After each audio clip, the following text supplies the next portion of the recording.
Hello friends, welcome to my channel Study with Vedashri. So let's begin with this thought.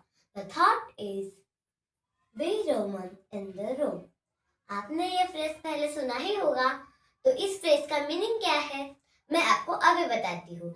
इस phrase का ये meaning है कि जैसा देश वैसा भेष।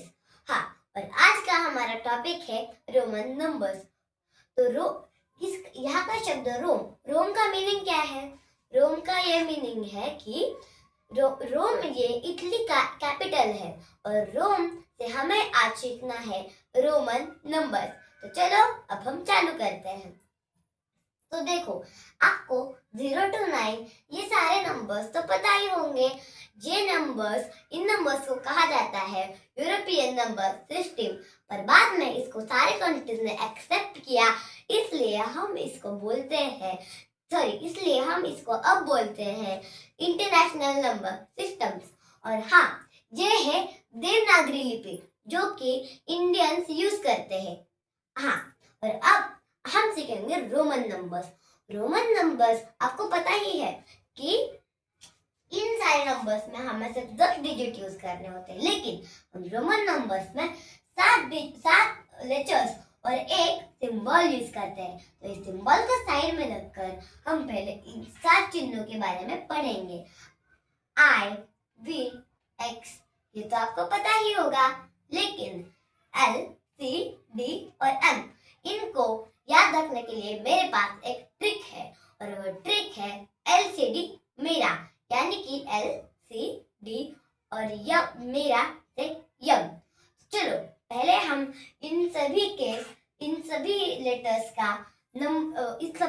के नंबर जान के लेते हैं। तो चलो मैं आपको सबसे पहले यहाँ पे लिख के देती हूँ। तो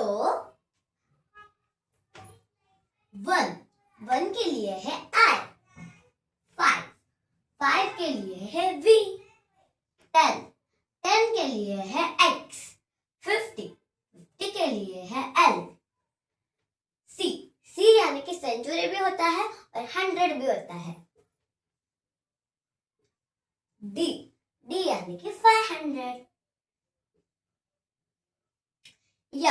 यम यानी कि 1000। ये क्या है? इसको हम बोलते हैं बार, यानी कि 3 zeros। अब बार के बारे में कंफ्यूज हो रहे होंगे, हम इसको बाद में डिस्कस करते हैं। हाँ, तो ये सात लेटर्स और एक सिंबल से हम सारे रोमन नंबर लिख सकते हैं। तो हम चालू करते हैं। तो ये सारे नंबर्स लिखने के पहले हमें कुछ 2 रूल्स याद करने होंगे, जिससे हमें ये सारे नंबर्स लिखने में आसानी होगी और हम बिना गलती के लिख सकते हैं। रूल 1, V, L और D ये 3 लेटर एक बार से ज्यादा रिपीट नहीं होते। ये हम किसी भी एक नंबर में एक बार ही लिख सकते हैं। Rule number 2, I, X, C, M ये सारे हम एक नंबर में 3 बार से ज्यादा नहीं लिख सकते। तो चलो अब हम 1 to 5000 तक नंबर लिखते हैं। 1 को हम लिख देंगे I, 2 को हम लिखेंगे II, 3 को हम लिखेंगे III, 4। तो जैसा आपको पता है, इस रूल के अकॉर्डिंगली हम इसको 4 बार नहीं ले सकते I को। तो मैं आपको और एक रूल बताती हूँ। आपको पता ही है कि 5 का V होता है, तो 4 = 5U - 1। तो हम 4 को ऐसा लिखेंगे I and V, यानी कि जो नंबर लेफ्ट साइड पर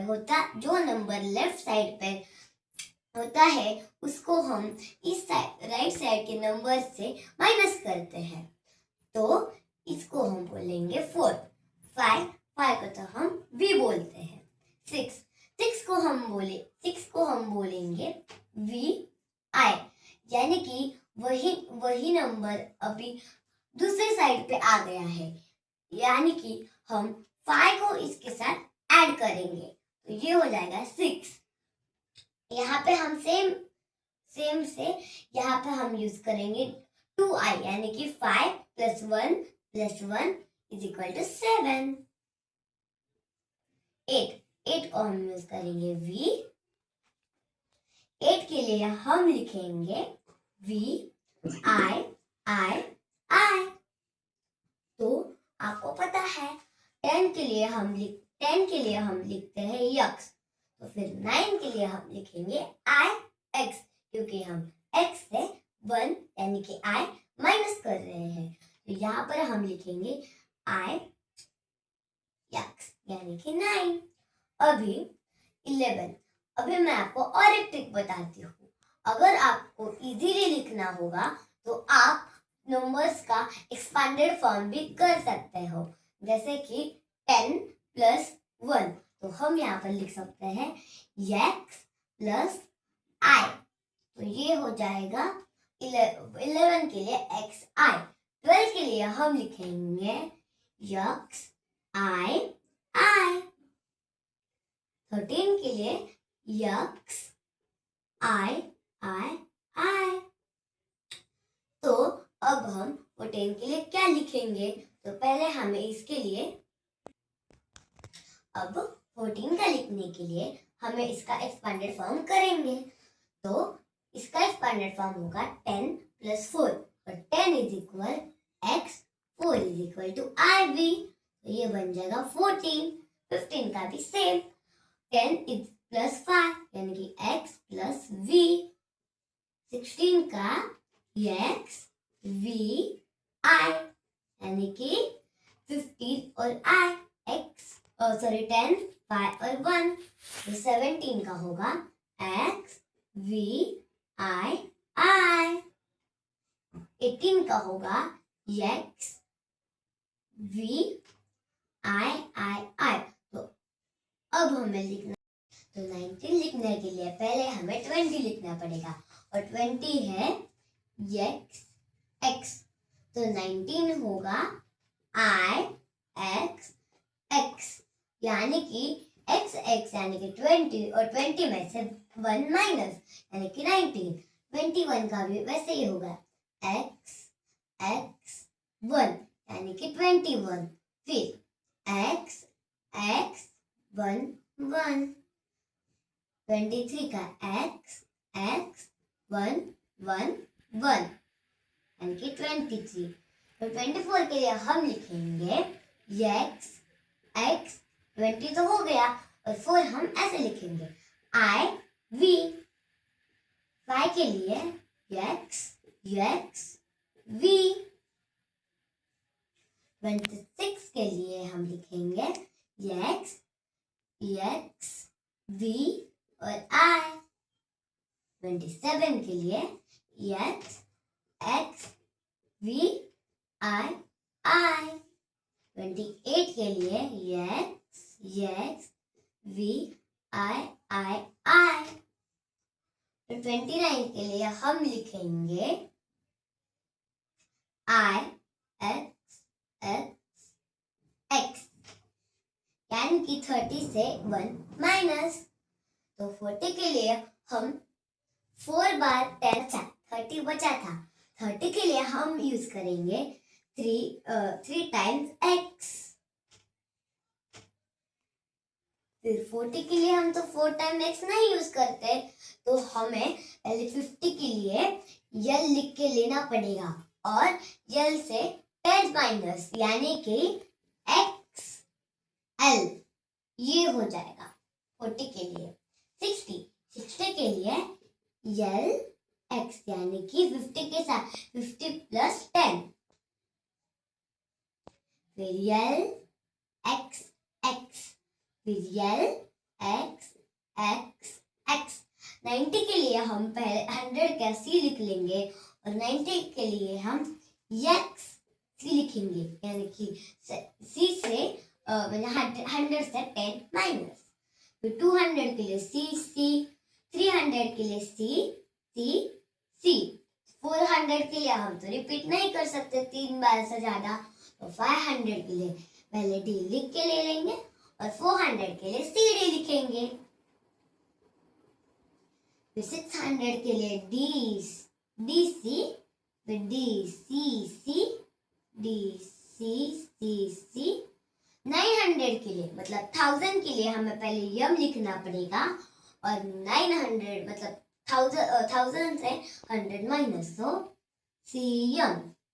2000 के लिए यम 6000 के लिए एम। हमने तो 7 लेटर्स यूज कर लिए और अब हम ज्यादा लेटर तो यूज भी नहीं कर सकते, तो 4000 के लिए क्या लिखेंगे? इसके लिए एक बहुत ही ट्रिक है। अगर आपको ये नहीं पता होगा तो मैं अभी बताती हूँ। हमें और एक सिंबल भी यूज करना होता है और उसका नाम है बार। बार रिप्रेजेंट्स बार रिप्रेजेंट्स 3 zeros। तो यहाँ पे है 4 मीन्स IV और उसके सामने है ये 3 zeros, यानी कि इसके ऊपर एक बार आ जाएगा, यानी कि 4 + 3 zeros यानी कि 4000। तो 5000 के लिए हम लिखेंगे V और V के ऊपर भी एक बार आ जाएगा, तो ये हो जाएगा 5000। तो अगर आपको ये सब कुछ समझ में आ गया होगा तो आप कोई भी रोमन नंबर्स लिख सकते हो कंसिडरिंग द एक्सपेंडेड फॉर्म की ट्रिक। तो पहले मैं आपको इसके एक्सपेंडेड फॉर्म के कुछ एग्जांपल देती हूँ, लेकिन उसके पहले आपको लाइक करना पड़ेगा। 3 2 1 किया लाइक? तो चलो अब मैं आपको एग्जांपल देती हूँ। तो ये है हमारे 3 एग्जांपल। तो चलो अब हम इसको सॉल्व करेंगे। 863 इसका एक्सपेंडेड फॉर्म हो जाएगा 800 + 60 + 3। तो 800 के लिए हम लिखेंगे डी सी। 60 के लिए हम लिखेंगे LX और 3 के लिए हम लिखेंगे I। तो ये हो गया इसका 863 का रोमन न्यूमरल। तो अब हम करेंगे 49 का। 49 यानी कि 40 + 9। 40 = XL and 9 = IX। तो ये हो गया 49 का। और अब हम लेंगे 123 का। तो इसका एक्सपेंडेड फॉर्म होगा 100 + 20 + 3। 100 = C। 20 यानी कि X और 3 यानी कि 1। तो ये हो जाएगा 123 का एक्सपेंडेड फॉर्म रोमन न्यूमरल। तो ये है ना इजी ट्रिक। Thank you. जाते वक्त लाइक, शेयर, सब्सक्राइब और कमेंट करना मत भूलना। Thank you everyone.